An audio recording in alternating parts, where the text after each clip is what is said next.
what's up? It's your man BBondz. I'm back with another RReport, and I just wanted to talk to you guys about something that I've been feeling for a little while now that's been really irking me. And this is pertaining to the subject matter in hip-hop. Fellas, ladies, in the hip-hop genre, it's time to change the subject matter. It's time to change it up. It's time to get a little bit more clever. It's time to get a little bit more poetic. It's time to use metaphors. It's time to use real lyrics. That's what it's time to do. Because we've been talking about the same shit for about 40 years now. And it needs to change. Well, you know what? Let me not say that. Let's just say maybe 30 years we've been talking about the same stuff. Now, let me give you a little history. Back in 1987, 88, BDP, Boogie Down Productions, that's KRS-One, him and Scott LaRock, they came out with an album called, that's wild, By Any Means Necessary, no, not, that's, that is, you know what, I'll post it here on there as far as that, because my brain just slipped. It's early in the morning, my brain just slipped. But they came out with an album, and this album had Scott LaRock and it had KRS-One on there with Uzis on the front. So I guess they labeled that the first gangster rap album because of the Uzis on the cover of the album, right? So from there, that sparked off a whole, this lady just went off in this dude's mouth. So this whole thing sparked off the gangster rap genre, if you will. Well, some thought it came from the West Coast with Eazy-E and Ice-T. No, it really came from, on a mainstream level anyway, it came from BDP. And with that, there was a lot more to come from that. So, what they did from there was birth a whole genre of music. And all of this music was talking about street life. And at the time, the Reagan era, Reagan was president at the time, it just pretty much, sparked. I think that was Reagan's last year. But that just sparked off a whole thing, as far as gangster rap, as far as talking about, violent acts, on wax.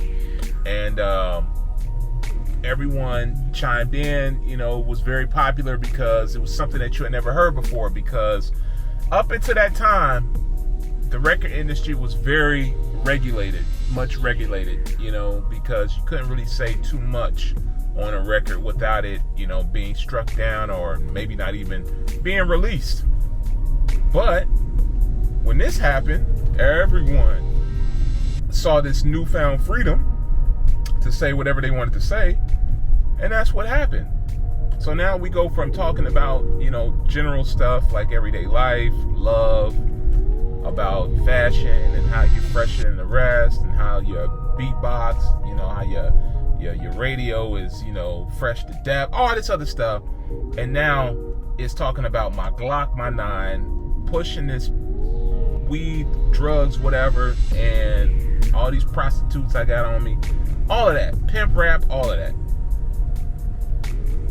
And that actually just, started this wave of everyone wanting to be gangsters. Everyone wanted to be gangsters. Now, we're talking about the 80s here. We're talking about the Cosby Show is on, the #1 show on TV. We're talking about Family Matters. We're talking about Family Ties. We're talking about, Give Me a Break. We're talking about all of these shows, regarding and talking about families. And now we have this whole gangster rap that just popped up out of nowhere. Come on, man, don't do that. And it's bad for business. It's really bad for business because now there's no more. Well, I can't say there's no more, but you started to see this whole thing sprout up and start selling like wildfire.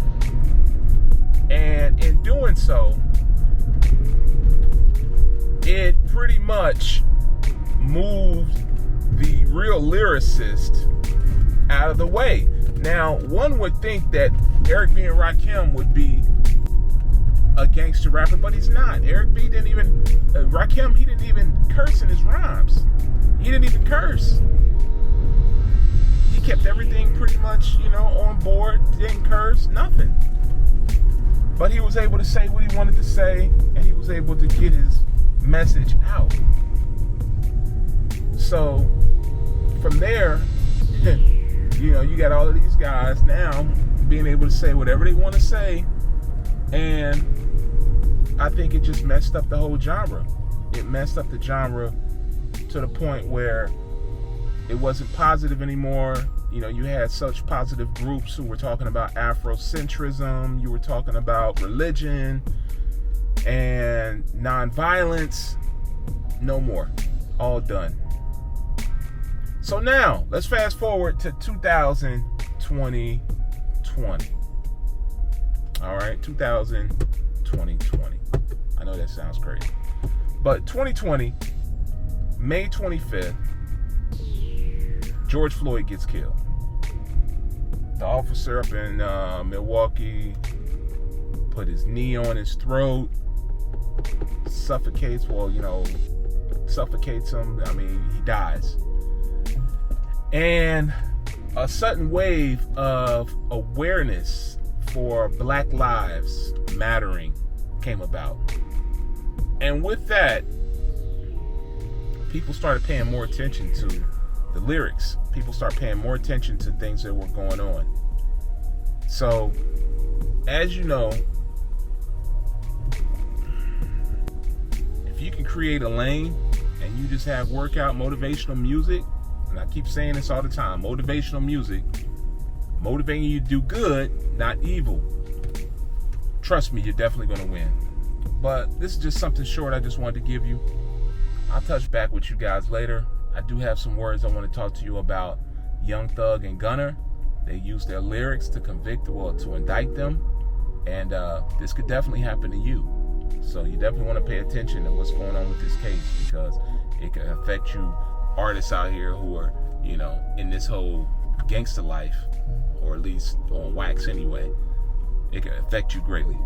All right, you know my motto, positive minds move forward. I'll get with you guys later. Please like, share, and subscribe to the channel. I'm trying to get to 500. All right, talk to you soon.